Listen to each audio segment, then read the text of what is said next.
uma suposta situação de maus tratos que acabou virando caso de polícia em Uberlândia. A tutora do animal denunciou as mulheres que teriam, segundo ela, invadido a casa para retirar o cachorro do local. E, segundo a moradora, o cadeado teria sido arrombado. Agora ficou difícil separar o Zeus da Ana. O Shih Tzu, de 9 meses, tem ficado assim, o tempo todo, no colo da tutora. Zeus, vem cá na vovó. Vem. Zeus, vem cá na vovó. Ele faz tipo que não. Vem cá. Zeus, vem cá, meu chamando. Os dois passaram por uma situação inusitada e ainda traumática.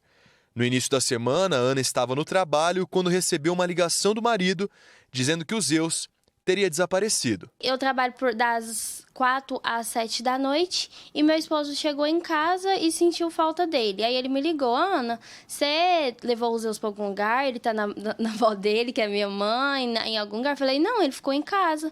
Ele falou assim: não, o Zeus não tá aqui. Eu peguei e falei: não, olha, debaixo da cama, vai que eu deixei a porta aberta. Ele entrou. Aí ele pegou e falou assim: não, o Zeus não tá aqui. Aí a gente tentou pedir a câmera da vendinha lá perto de casa, eles não quiseram dar. Eu peguei e falei assim: não, então espera eu chegar e a gente vai ver com os outros vizinhos. Aí eu peguei e tem uma vizinha que cuida dele pra mim, que ela vai lá, dá, quando tá faltando alguma coisa, ela dá água gelada pra ele, brinca com ele, dá petisco. Aí eu peguei e fui na vizinha. A vizinha falou assim: não, veio 2 moças aqui e levaram ele. Eu falei: como assim? Aí eu já pensei: como eu moro em Nossa Senhora das Graças, esses moradores de rua pegou e levou embora para vender. Aí não, eu fui no meu vizinho de baixo, que eu vi que ele tinha câmera. As buscas pelo cachorro começaram, mas com a ajuda de vizinhos, a história logo teve um desfecho. 2 mulheres teriam arrombado o portão da casa onde o casal mora e levado o Zeus. Elas aparecem nessas imagens feitas pela câmera de segurança que fica na rua. A dupla passa pela calçada em direção à residência. Uma delas se identificando como protetora animal. Elas levam algum tempo para conseguir abrir o portão. Segundo o boletim de ocorrência registrado pela família, elas teriam arrombado o cadeado. Uma delas entra na casa e sai com o cachorro no colo. As 2 deixam o local, levando o Zeus. Fica lá, bate, catuquês até o cadeado estourar, entra pra dentro, pega ele, fecha o portão, tranca o cadeado e leva ele embora. Com as imagens das câmeras de segurança, a polícia conseguiu identificar a dona do carro usado no momento em que o Zeus foi levado.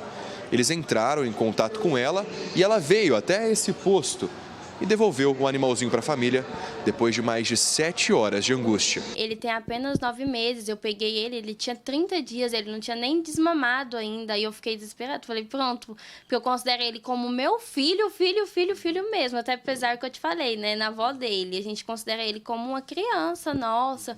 Falei: pronto, perdi meu cachorro, fiquei desesperada. Aí, como eu trabalho em van, eu comecei a chorar. As crianças: o que foi, tia, que você tá chorando? Aí eu até tive que sair do serviço mais cedo, porque eu fui ficando muito desesperada. Eu quis dar crise de ansiedade, porque eu falei: pronto, vai fazer alguma coisa com ele. Porque o meu medo não era nem delas pegar ele para vender, era delas pegar e maltratar ele mesmo. Igual elas falou que ele estava sendo maltratado e não estava. Como que foi o reencontro com o Zeus depois de tudo isso? Nossa, eu chorei muito. Aí ele pegou, ele lambeu, e como eu falo, ele deu um beijo, ele foi no colo da minha mãe, ele foi no colo do meu esposo. Depois, aí na delegacia, lá elas estavam com a gente, ele não nem olhava pra elas mais, nem tipo assim, ele ficou com medo. Apesar que quando eu saio com ele na rua, você pode notar, o coraçãozinho dele fica disparado. Aqui, pra você ver, hoje ele fica até rosnando quando a pessoa tá perto de mim, assim, que ele não conhece, entendeu? E o que você espera agora de tudo isso que aconteceu? Porque foi um caso quase inusitado, né? Sim, eu espero que elas não façam isso mais. Na polícia, a mulher teria contado que invadiu a residência e levado o Zeus porque o cachorro estaria abandonado e sofrendo maus tratos. Disse ainda que teria entrado em contato com a promotoria do Ministério Público para ir até o local. Mas, segundo a polícia, não apresentou provas e nem testemunhas da suposta condição do animal. Ele falou assim que a gente podia fazer isso e a gente pegou e entrou. Mas aí o policial questionou com elas. Por que que vocês entraram se vocês nem são protetoras animais? Elas, porque o cachorro estava em risco. E pra você ver os eus em risco, olha a gordura que ele tá tosado, bonitinho, não tem nada de risco. No boletim mesmo de ocorrência consta lá que ele não sofre maus tratos, que não notaram que ele tá sofrendo maus tratos, nem nada. A polícia registrou o caso como exercício arbitrário de razões próprias, que, de acordo com o Código Penal, prevê uma detenção que pode variar de 15 dias a 1 mês, além de multa. Elas assinaram o termo circunstanciado de ocorrência e foram liberadas. Bom, como nós trouxemos na reportagem, como o João Ricardo bem detalhou, tirado aí informações então do boletim de ocorrência feito pela vítima, elas relatam que teria entrado com um promotor de justiça, né? Alegaram aí que entraram em contato com a promotoria de justiça para fazer o resgate que ele teria autorizado. Quem seria esse promotor? Nosso querido Breno Lins, que atua aí, é um ativista da causa animal e atua ali na Promotoria de Defesa do Meio Ambiente. E aí, nós entramos em contato com o Dr. Breno na tarde desta quarta-feira para saber se, porventura, essa situação teria realmente alguma ligação com uma orientação dada pela promotoria. Eis que o Dr. Breno, gentilmente, como sempre, nos atende e nos encaminha o seguinte. Ele alega que recebeu esta mensagem de uma das mulheres que aparece nas imagens. Ela diz: Dr. Breno, boa tarde, segunda-feira agora, boa tarde. Desculpe incomodar, mas é um caso urgente. Tem um cachorrinho preso numa casa há 1 semana. Fica ao lado da casa da minha mãe, no bairro Nossa Senhora das Graças. É um caso recorrente. Moram no local há 1 mês e já abandonaram o cachorrinho 3 vezes, longos períodos. Eu fico com o cachorrinho em lar temporário, mas preciso que abram para eu tirá-lo de lá. Essa foi a mensagem que uma dessas mulheres, claro que o número ali foi suprimido por uma questão legal, e aí ela mandou isso. O doutor Breno responde na mesma hora. 12h50, ele já manda a resposta para elas. E esses áudios são fundamentais para que a polícia entenda que, de fato, o doutor Breno, a promotoria, não tem ligação alguma com essa invasão, como foi caracterizada aí pela moradora, né? Com essa ação das 2 mulheres que teriam, então, quebrado o cadeado para entrar na casa e resgatar o animal. Diante do relato, mensagens de texto, sem qualquer vídeo, sem qualquer prova de que, de fato, o animal estava em situação de maus tratos, o doutor Breno responde, então, com esses áudios que você vai acompanhar comigo agora. Pode soltar. Olha, tem que ver, porque se tem ido gente lá alimentar todo dia, não tem jeito de pegar o animal. Eu preciso do número da casa porque é o correio que faz a intimação, senão não tem jeito de fazer. Vou intimar o dono da casa, mas isso leva 1 semana. Ou 10 dias, não tem jeito de fazer em menos tempo do que isso. Qual que é o endereço? Ou seja, fica claro ali que não houve nenhuma orientação para que a casa fosse arrombada, invadida. O promotor não tem ligação com essa suposta orientação de que elas poderiam ir até o local, quebrar o cadeado e resgatar supostamente o animal que estaria em situação de maus tratos. Lembrando, em nenhum momento foram apresentados aí para o promotor qualquer prova de situação de maus tratos. Nenhum vídeo, nenhuma foto, nenhum relato. A única mensagem que ele recebeu foi apenas essa de uma das envolvidas na história, dizendo que o animal teria sido deixado no local longos períodos, que eu queria entender o que caracteriza esse longos períodos, se é a carga horária da pessoa, por exemplo, né? A pessoa sai de casa para trabalhar, deixa o animalzinho ali, aí vem a vizinha, olha, dá comida, mas ele tá bem, tá tudo certo, mas a pessoa precisa trabalhar, não pode levar o cachorro pro trabalho. Enfim, queria entender o que caracteriza esse longo período, sendo que eles moram ali há só 1 mês, como ela mesma disse. Vou deixar a polícia desencarregar essa história. Aí, a vítima, então, a tutora do animal, a família toda, acionou a polícia, fez o registro, entramos em contato com o Dr. Breno, que diz, eu realmente fui acionado, mas eu não falei para fazer nada, não. Ele, inclusive, explica que precisa do endereço, do local correto para fazer a intimação, que levaria cerca de uma semana. Segundo a tutora, óbvio, pelas imagens a gente vê que isso não teria acontecido, porque o registro aqui marca dia 27 de maio de 2024. Lembra que em circuito de vídeo monitoramento é ao contrário, né? No estilo americano? Então a data é 27 de maio de 2024, exatamente às 17 horas. Nós fomos atrás de uma das mulheres que aparece nessas imagens das câmeras de segurança e ela preferiu não se manifestar pessoalmente, mas sim por meio de um advogado que a representa e que já está acompanhando o caso. Eu vou com o João Ricardo, que está lá com o advogado, o Dr. Luiz, ele que está por dentro de toda essa confusão e vai explicar, vai tentar trazer para a gente, então, o que teria acontecido.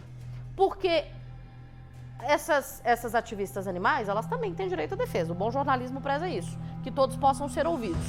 João, o que o advogado alega que aconteceu? Essa casa foi arrombada? Elas teriam, de fato, quebrado esse cadeado para fazer ali o resgate do animal? Nós continuamos acompanhando esse caso de perto, viu, Luciana? E por isso a gente abre esse espaço com a gente, ao vivo, o Dr. Luiz Felipe Dutra, que representa essas duas mulheres que aparecem, portanto, nesse vídeo registrado aqui na cidade de Uberlândia. Te agradeço a participação, doutor. A primeira pergunta que eu te faço, e claro que a gente, ao ver as imagens, vê que tem a identificação ali que uma delas estaria trajada ali com uma camisa referente à proteção animal. Ela realmente participa de alguma ONG? Tem essa relação? Uma boa noite mais uma vez para o senhor. Boa noite, João. Boa noite, Luciana, telespectadores. Sim, as duas, elas fazem parte de ONG de proteção animal. Elas teriam invadido essa residência. O que elas justificaram para você quanto a esse caso? Houve denúncias no sentido de que havia maus tratos com esses animais. Elas passaram então a fazer um monitoramento para ver se realmente procedia. Após detectarem que realmente, na visão delas, havia ali maus tratos, elas então resgataram o animal de estimação. Ao longo do que foi registrado no termo circunstanciado de ocorrência, que foi assinado pelas duas mulheres que você representa, a polícia constou que elas não conseguiram apresentar nem provas, nem testemunhas de que esse animal estaria realmente sofrendo esse tipo de maus tratos. Você falou sobre esse monitoramento. Ele aconteceu, elas deram tempo, deram o período que isso aconteceu, ou até mesmo alguma prova? João, aproximadamente 3 dias, o boletim de ocorrência lavrado pela Polícia Militar foi ali no calor dos fatos. Na oportunidade não haviam ainda produzido todas as provas, aliás, ainda não foram, será levada posteriormente a juízo e lá numa audiência de instrução e julgamento, as partes, tanto a tutora do animal, bem como as protetoras, poderão levar as provas, sobretudo prova testemunhal, que as protetoras possuem de que uma vizinha estava dando comida e até mesmo água para o cão, para o animal de estimação. No caso da relação com a Promotoria de Defesa do Meio Ambiente aqui da cidade de Uberlândia, o qual elas também alegaram para a polícia que teriam, inclusive, um aval para fazer essa espécie de resgate. Isso já está comprovado? Elas chegaram a falar sobre essa relação também? João, na verdade não é questão de aval. O que houve e estava presente na hora da lavratura do boletim de ocorrência é que nós informamos que houve um contato com a Promotoria de Justiça, mas esse contato, a posteriori, não continuou.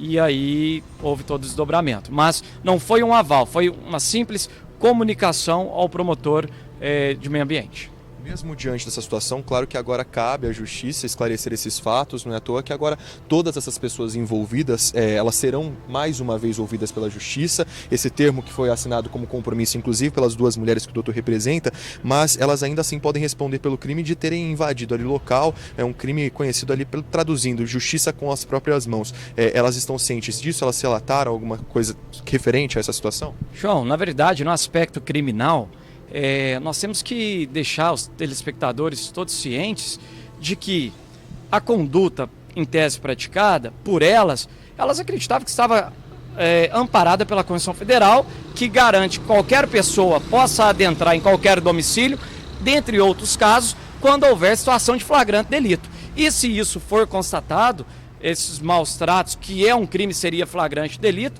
não há nenhuma punição neste sentido. Obviamente, se isso não for comprovado durante o processo, No boletim de ocorrência, é bom que se diga, não ficou registrado nem furto de animais, previsto no artigo 155 do Código Penal, e nem invasão de domicílio. Porque os próprios policiais militares não vislumbraram quaisquer má-fé das protetoras. Agora, vai realmente para o aspecto judicial para que as provas sejam produzidas. Se ficar devidamente comprovado que havia ali a questão de maus-tratos, não há que se falar em infração penal. E mais ainda que não haja a situação de maus-tratos na cabeça daquelas protetoras que tiveram testemunha, que acompanharam o caso por 3 dias, existia aquela situação de flagrante delito. E isso é uma discriminante putativa que também afastaria a responsabilidade criminal. Só para entender, elas ainda insistem nessa tese de que esse animal estaria sofrendo maus tratos? Em tese, sim, pelo que elas apuraram. É claro que ambas as partes poderão agora produzir provas em juízo, mas elas insistem. De fato, houve prova testemunhal que será levada a juízo, que será coletado em audiência o depoimento da testemunha, a fim de que os fatos sejam devidamente esclarecidos. Doutor, vou agradecer, doutor Luiz Felipe Dutra, participando ao vivo com a gente no Cidade Alerta. Obrigado por atender esse chamado e ter participado desse espaço que a gente abre para entender todos os fatores que ligam a essa notícia. Mais uma vez, uma boa noite para o senhor. Luciana, a gente vai continuar acompanhando esse caso e, claro, qualquer novidade ao longo das próximas edições. Muito obrigada, doutor Luiz. Obrigada, João Ricardo. E aí, gente, a gente vai fazer uma orientação agora para você. Porque nós estamos realmente vivendo um período onde as pessoas estão engajadas cada vez mais em causas animais, o que é importantíssimo. Afinal de contas, maus-tratos é crime, de fato é responsabilidade de todo mundo. Entretanto, muito cuidado quando você receber uma informação de que um animal está sendo maltratado. O Dr. Breno, gentilmente, gravou aí pra gente um vídeo explicando como proceder diante do recebimento de uma denúncia de maus-tratos. Quais são os trâmites corretos, o que fazer, como agir. Acompanhe com a gente. A retirada de um animal de dentro de uma residência só pode ocorrer em 2 situações. Uma delas é quando há o abandono e ele deve ser comprovado. E a segunda situação é quando esteja acontecendo a prática de maus-tratos. Isso deve ser comprovado para a autoridade policial e a pessoa também deve ter testemunhas. Nesses casos, a retirada do animal pode ocorrer com um acompanhamento da autoridade policial dentro de um procedimento adequado ou em flagrante delito. Essa, gente, produção de provas, vídeo, foto, depoimento, testemunha, aquilo material que de fato comprove aquela suposta situação de maus-tratos. Só assim você vai estar amparado juridicamente. E lembre-se, acione a polícia militar que está sempre de prontidão.